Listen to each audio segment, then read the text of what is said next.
নমস্কার, welcome to প্রীতমস kitchen. আজ আমি বানাচ্ছি লাউ ঘন্ট বড়ি দিয়ে। আমি বড়ি নিয়ে নিয়েছি, কড়াইয়ে তেল বসিয়ে দিয়েছি, তেল গরম হয়ে গিয়েছে। এবার হালকা লাল করে আমি বড়িগুলো ভেজে নেব। বড়ি ভাজা হয়ে গেছে, একই কড়াইয়ে তেল দিয়ে আমি ফোড়ন দিয়ে দেবো রাঁধুনি, তেজপাতা আর আদা লঙ্কা বাটা। আদা লঙ্কা বাটা সামান্য ফুটে এলে আমি দিয়ে দেবো কেটে রাখা লাউ।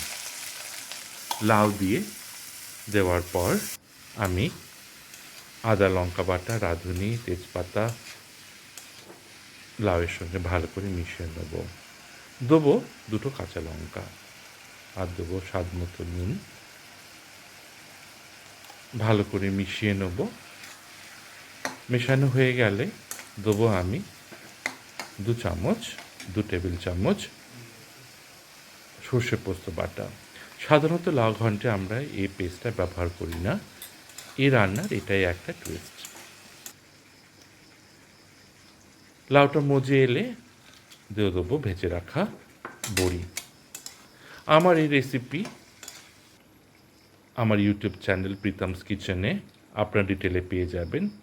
পরিমাণ, প্রণালী সব কিছু পেয়ে যাবেন। এবার দিয়ে দেবো সামান্য জল বড়িগুলোকে নরম হবার জন্য। জল শুকিয়ে এলে আমার রান্না রেডি। দিয়ে দেবো সামান্য চিনি স্বাদ মতো। গরম ভাতে পরিবেশন করুন লাউ ঘন্ট বড়ি দিয়ে। ঘি দিয়ে পরিবেশন করুন এই লাউ ঘন্ট। জানাবেন কেমন লাগলো। ভালো লাগলে লাইক করবেন। আমার চ্যানেল ভিজিট করুন প্রীতমস কিচেন, সাবস্ক্রাইব করুন, ফলো করুন আমার ফেসবুক পেজ। আবার আসবো একটা নতুন রেসিপি নিয়ে।